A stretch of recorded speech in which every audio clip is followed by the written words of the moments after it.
أعوذ بالله من الشيطان الرجيم بسم الله الرحمن الرحيم الحج أشهر معلومات فمن فرض فيهن الحج فلا رفث ولا فسوق ولا جدال في الحج கண்ணியத்திற்குரிய அல்லாஹ்வின் அடியார்களே,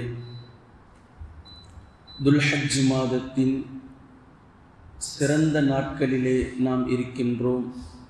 நபி ஸல்லல்லாஹு அலைஹி வஸல்லம் அவர்கள் இந்த நாட்களில் எந்த அமல்களை செய்தாலும் அது அல்லாஹ்விற்கு மிகவும் விருப்பமானதாகும் என்று கூறிய ஹதீஸ்களை நாம் அறிந்திருக்கின்றோம். அதிலும் கூடுதல் சிறப்பாக ஏற்கனவே நமக்கு சிறப்பிற்குரிய தினமாக இருக்கக்கூடிய வெள்ளிக்கிழமையை இந்த 10 நாட்களில் நாம் அடைந்திருக்கின்றோம். அல்லாஹ்விற்கு அளவுக்கு அதிகமாக நன்றி செலுத்துங்கள். இப்படிப்பட்ட சிறப்பான நாட்களில் அமல் செய்யக்கூடிய பாக்கியத்தை அல்லாஹு தாலா நம் அத்தனை நபர்களுக்கும் தந்திருக்கின்றான், வழங்கியிருக்கின்றான் என்பதை நாம் அளவுக்கு அதிகமாக அல்லாஹ்விற்கு நன்றி செலுத்த கடமைப்பட்டிருக்கின்றோம். அதே நேரத்தில் இப்போது தொடர்ச்சியாக நாம் பார்த்து வரக்கூடிய இந்த துல்ஹிஜ்ஜா மாதத்தினுடைய சிறப்புகளும் ஹஜ்ஜு குர்பானினுடைய தத்துவங்கள், நோக்கங்கள், இதனுடைய வரிசையில் இன்றைய தினம் நாம் நினைவில் கொள்ள வேண்டிய ஒரு விஷயம், அல்லாஹு தாலா சூரத்துல் ஃபீல் என்ற இந்த சூறாவை இறக்கி வைத்திருக்கின்றான். இந்த சூரா ஒட்டுமொத்த நபர்களுக்கும் மிகவும் பரிச்சயமான ஒரு சூரா. பிள்ளைகளாக இருக்கக்கூடிய நேரத்திலேயே இதை மனனம் செய்திருப்பார்கள்.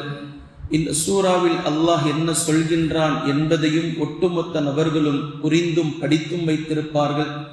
இந்த வரலாறு மிகப்பெரிய வரலாறு. அதே நேரத்தில் குர்ஆனில் இது ஒரு யுனிக்கான வரலாறு. இந்த இடத்தில் மட்டும்தான் அல்லாஹ் இதை பற்றி பேசுகின்றான். இந்த வரலாறை நாம் தெரிந்து வைத்திருக்கின்றோம். கஅபாவை பற்றி பேசும்போதெல்லாம் இந்த வரலாறை தொடாமல் நம்மால் கஅபாவினுடைய வரலாறை கடந்து போக முடியாது. அதே போன்று ஹஜ்ஜுக்காக செல்லக்கூடிய ஒவ்வொரு நபர்களுக்கும் இந்த வரலாறு நினைவில் வந்து செல்லும். கஅபாவை பார்க்கும் போதெல்லாம் பிஸ்மில்லாஹிர் ரஹ்மானிர் ரஹீம் இந்த இடத்தில் அல்லாஹ் பேசுவதை முதலில் புரிந்து கொள்ளுங்கள். உண்மையில் இந்த வரலாறை நாம் ஒட்டுமொத்த நபர்களும் படித்து வைத்திருக்கின்றோம். நபி ஸல்லல்லாஹு அலைஹி வஸல்லம் அவர்கள் பிறப்பதற்கு முன்னால் நடந்த ஒரு சம்பவம். அந்த சம்பவத்தை நபி அவர்கள் பிறந்ததற்கு பின்னால், நபியாக ஆனதற்கு பின்னால் அதை அல்லாஹு தாலா குர்ஆனில் கொண்டு வந்து கூறுகின்றான். நாம் தான் இவ்வாறு செய்தோம், இப்படி நடந்த ஒரு நிகழ்வு என்று ஒன்று இருக்கின்றது என்று நபி ஸல்லல்லாஹு அலைஹி வஸல்லம் அவர்களிடத்தில் இதை கூறுகின்றான். உண்மையில் இந்த வரலாற்றை கூற வேண்டும் என்பது அல்லாஹுடைய நோக்கம் அல்ல. பின்பு வேறு எதை இங்கு நினைவுபடுத்த வேண்டும் என்பதை இந்த சூறாவையும் இதற்கு அடுத்து வரக்கூடிய சூறாவையும் நாம் படித்தால் நமக்கு தெளிவாக புரிந்துவிடும். அந்த சூறாவை பாருங்கள். அலம் தர, நபியே நீங்கள் பார்க்கவில்லையா? நபியே நீங்கள் கவனிக்கவில்லையா? நபியே நீங்கள் கேள்விப்படவில்லையா? கைஃப ஃபஅல ரப்புக பி அஸ்ஹாபில் ஃபீல், உங்களுடைய ரப் யானைப்படை வாசிகளை என்ன செய்தான் என்பதை நீங்கள் கேள்விப்படவில்லையா? இந்த செய்தி உங்களுக்கு வந்தது தானே? நீங்கள் பிறப்பதற்கு முன்னால் நடந்த இவ்வளோ பெரிய நிகழ்வு எப்படியாவது யார் மூலமாவது நீங்கள் கேள்விப்பட்டிருப்பீர்களே. இப்போ உண்மையான நோக்கம் நபி அவர்களுக்கு இந்த செய்தியை சொல்வதல்ல. இந்த செய்தியை நபி ஸல்லல்லாஹு அலைஹி வஸல்லம் அவர்கள் புரிய வேண்டும் என்ற எந்த நிர்பந்தமும் இல்லை. நபி அவர்கள் நபியாக இருக்கிறார்கள். இப்ப என்ன சொல்ல வர அல்லாஹு தாலா தொடர்ச்சியாக அந்த சம்பவத்தை பேசுகின்றான். அலம் யஜ்அல் கைதஹும் ஃபீ தத்லீல், அவர்களுடைய சூழ்ச்சிகளை அல்லாஹு தாலா ஒட்டுமொத்தமாக முறியடித்து விட்டான். அவர்களுக்கென்று ஒரு சூழ்ச்சி இருந்தது. அவர்கள் படையெடுத்ததற்கு பின்னால் ஒரு நோக்கம் இருந்தது. கஅபாவை இடிக்க வேண்டும் என்பது அவர்களுடைய நோக்கமும் அல்ல. பின்பு என்ன இருந்தது அவர்களுக்கு நோக்கம்? அவர்கள் தங்களுடைய நாடுகளிலே வியாபாரத்தை அதிகரிக்க வேண்டும் என்று நினைத்தார்கள். ஆனால் வியாபாரம் மக்காவில் கொடிக்கட்டி பறந்தது. இதற்கு மையமாக இருந்தது கஅபா என்ற கட்டடம்தான். ஹஜ்ஜுக்காக வருபவர்கள், கஅபாவை எந்நேரமும் உம்ரா செய்வதற்காக வருபவர்கள், மற்ற நேரங்களில் கஅபாவை புண்ணிய தலமாக எடுத்துக்கொண்டு வருபவர்கள், ஒட்டுமொத்த மக்களும் இங்கு வந்ததினால் வியாபாரம் கொடிக்கட்டி கஅபாவிற்குள் பறந்து கொண்டு இருந்தது. கஅபாவும் அவர்களிடத்தில் இருக்கின்றது, வியாபாரமும் அவர்களிடத்தில் இருந்தது என்ற பொறாமை எண்ணம் காழ்ப்புணர்வு ஆப்ரஹாவை தூங்க விடவில்லை. இப்போ இவன் மையமாக நினைத்தது, கஅபாவை இடித்து விட்டால் ஒட்டுமொத்த மக்களையும் நம் பக்கம் திருப்பி விடலாம், நாம் ஒரு வியாபாரத்தை துவங்கலாம், நாம் இதே போன்று ஒரு கட்டடத்தை கட்டிக்கொள்ளலாம் என்று ஒரு கனவு கண்டான். வியாபாரத்தை எடுப்பதற்காக பொருளாதார ரீதியாக அவன் நினைத்ததுதான் கஅபாவை இடித்து தகர வேண்டும் என்ற ஒரு சூழ்ச்சி. உண்மையில் கஅபாவின் மீது அவனுக்கு பொறாமை இல்லை.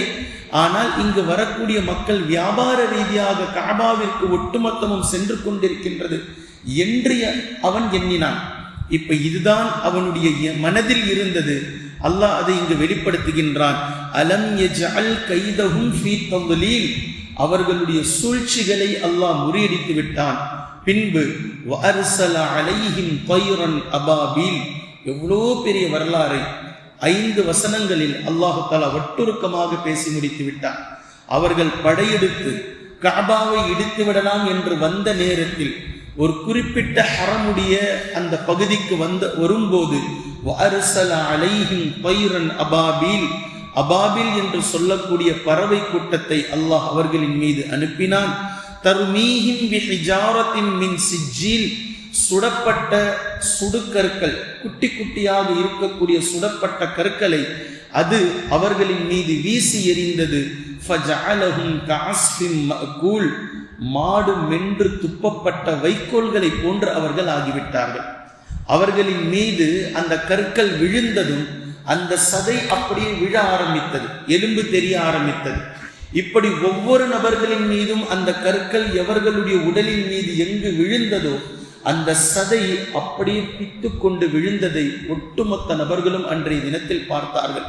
இப்படி ஆபிரஹா வரப்போகின்றான் என்று தெரிந்ததும் குறைஷி மக்களால் ஆபிரஹா என்ற அந்த பெரிய மன்னனுடைய படையை எதிர்ப்பதற்கு முடியாது என்று அவர்களே விளங்கி கொண்டு ஒட்டுமொத்த நபர்களும் விளங்கி கொண்டார்கள். அன்று கஅபாவினுடைய பொறுப்புதாரியாக இருந்த நபி ஸல்லல்லாஹு அலைஹி வஸல்லம் அவர்களுடைய பாட்டனார் அப்துல் முத்தலிப் என்பவர் கஅபாவிற்கு அருகில் சென்று, யா அல்லாஹ், உன்னுடைய இந்த கட்டடத்தை அவன் இடிக்க வருகின்றான், அவனை எதிர்ப்பதற்கு எங்களுக்கு சக்தி இல்லை, இது உன்னுடைய வீடுதான் என்பது உண்மையாக இருந்தால் நீயே இதை பாதுகாத்துக்கொள் என்று அப்துல் முத்தலிப் எப்போதும் லாத்தையும் உஸ்ஸாவையும் மனாத்தையும் அழைக்கக்கூடிய அந்த குறைஷி மக்களுடைய தலைவர்கள் அன்றைய தினம் அல்லாஹ் ஒருவனை மாத்திரம் அழைத்தார்கள். அவர்களுடைய துஆவில் அன்று இணை இல்லை.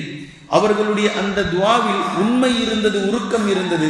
அல்லாஹு தஆலா அபாபில் பறவைகளை அனுப்பி வைத்து தனது கஅபாவை நிலைநிறுத்தி கொண்டான். இது அல்லாஹுடைய கஅபா தான். நீங்கள் துஆ செய்திருந்தாலும் செய்யாமல் இருந்திருந்தாலும் இந்த கட்டடத்தை கியாமத் நாள் வரை வர இருக்கும் மக்களுக்காக அல்லாஹு தஆலா அந்த இடத்தை, அந்த பூமியை அல்லாஹ் சத்தியம் செய்து அதை பாதுகாப்பது தன் பொறுப்பு என்று அல்லாஹு தஆலா தன்னளவில் அதனுடைய பொறுப்பை அல்லாஹ் வைத்திருக்கின்றான். இது கஅபாவுக்கு மட்டும் அல்லாஹ் எடுத்திருக்கக்கூடிய பொறுப்பு. மற்ற பள்ளிவாசல்களுக்கல்ல. மற்ற பள்ளிவாசல்களை மக்கள் பாதுகாக்க வேண்டும், கஅபாவை அல்லாஹ்வே பாதுகாத்துக் கொள்வான் என்று அது என் பொறுப்பில் தான் இருக்கின்றது என்பதை நிலைநிறுத்துவதற்காகவே இந்த சம்பவம் நடைபெற்றதை போன்று நம்மால் புரிந்து கொள்ள முடிகின்றது. இதே போன்று இந்த சம்பவம் நடந்ததை நபி ஸல்லல்லாஹு அலைஹி வஸல்லம் அவர்களுக்கு சொல்ல வேண்டும் என்ற தேவை எந்த இடத்திலும் இல்லை. காரணம், நபி அவர்களாகத்தான் இருக்கின்றார்கள். அல்லாஹும்ம ஸல்லி அலா முஹம்மத். பின்பு எதை சொல்லி நிலைநிறுத்த வேண்டும்? 50 வருடங்களுக்கு பின்னால் இந்த நிகழ்வு நடந்து குர்ஆனிலே இந்த சம்பவம் வஹீயாக இறக்கப்படுகின்றது. இது நபி ஸல்லல்லாஹு அலைஹி வஸல்லம் அவர்கள் மக்காவில் நபியாக அனுப்பப்பட்டதற்கு பின்னால் குறைஷி மக்களிடத்தில் தஅவத்தை எடுத்து வைக்கின்றார்கள், தப்லீக் செய்கின்றார்கள். தனக்கு தான் அனுப்பப்பட்ட இறை தூதர் என்ற செய்தியை ஒவ்வொரு இடங்களாக சொல்லியதற்கு பின்பும் அந்த மக்கள் மறுத்து கொண்டிருக்கின்றார்கள். அளவுக்கு அதிகமாக மறுத்தார்கள், மூர்க்கமாக மறுத்து கொண்டு வந்தார்கள்.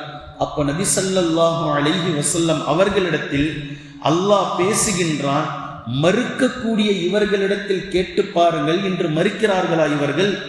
உங்களை தூதராக எடுத்துக்கொள்வதை விட்டு உங்களை பைத்தியக்காரர் என்றும் சூனியக்காரர் என்றும் இந்த குர்ஆனை கட்டுக்கதை என்றும் சொல்லிக் கொண்டிருக்கிறார்களா? இவர்கள் யார் தெரியுமா? 50 வருடங்களுக்கு முன்னால் இந்த கஅபாவை ஆப்ரஹா என்ற மன்னன் அழிக்க வரும்போது, இடிக்க வரும்போது இவர்கள் என்னிடத்திலே துஆ கேட்டார்கள். அந்த நிகழ்வை நான் எப்படி இந்த கஅபாவை பாதுகாத்தேன் என்பதை கண்கூடாக பார்த்தவர்கள். இந்த நிகழ்வு நடக்கும்போது 20 வயதில் இருந்தவர்கள் நபி ஸல்லல்லாஹு அலைஹி வஸல்லம் அவர்களுக்கு 45-50 வயது வரக்கூடிய நேரத்தில் இவர்கள் 70 வயது கொண்டவர்களாக இருந்தார்கள். அதாவது தஅவத்தை 2 முறை நேரில் காண்கிறார்கள். ஒன்று, அல்லாஹ்வின் புறத்திலிருந்து நேரடியாக அபாபில் பறவை அனுப்பி சுடுகற்களை அவர்களின் மீது போடப்பட்ட நிகழ்வை, கஅபாவை அல்லாஹு தஆலா எப்படி பாதுகாத்தான் என்ற அந்த பொறுப்பை, அந்த விஷயத்தை நேரடியாக கண் கொண்டு பார்த்தவர்கள் இவர்கள்.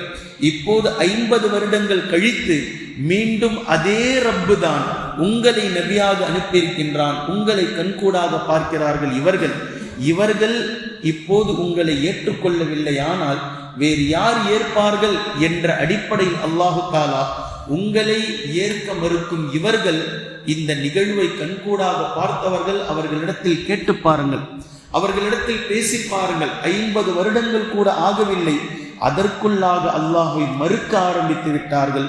அதற்குள்ளாக அல்லாஹ்வினால் அனுப்பப்பட்ட தூதரை ஏளனம் செய்ய ஆரம்பித்து விட்டார்கள். இது அவர்களுக்கு தகுமா என்று, இது உண்மையில் குறைஷி குல மக்களை பார்த்து பேசக்கூடிய வசனங்கள். இது 50 வருஷம் தானே ஆச்சு இந்த நிகழ்வு நடந்து. கண்கூடாக பார்த்தீர்களா இல்லையா?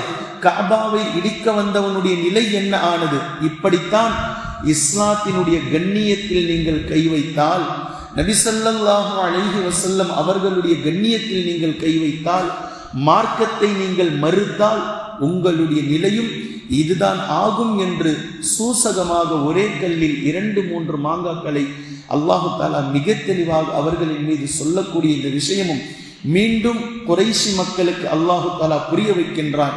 உங்களுக்கு வியாபாரம் செய்வது எவ்வளவு சிரமமாக இருந்தது, எவ்வளவு பெரிய கஷ்டமாக இருந்தது. இந்த கஷ்டத்தை அல்லாஹு தஆலா எவ்வளவு லேசாக்கி வைத்தான், எப்படி லேசாக்கி வைத்தான் என்பதை அல்லாஹு தஆலா அடுத்த சூறாவில் பேசி காட்டுகின்றான். இந்த வரலாறோடு அந்த சூறாவையும் இணைத்து அதனுடைய கடைசி படிப்பினையை நாம் பெற வேண்டும். இன்ஷா அல்லாஹ் தொடர்ந்து நாம் அதை பார்க்கலாம். குர்ஆனையும் ஹதீஸையும் தெளிவாக விளங்கக்கூடிய நன்மக்களாகவும் அதை நடைமுறைப்படுத்தக்கூடிய மக்களாகவும் அல்லாஹ் நம்மை ஆக்குவானாக.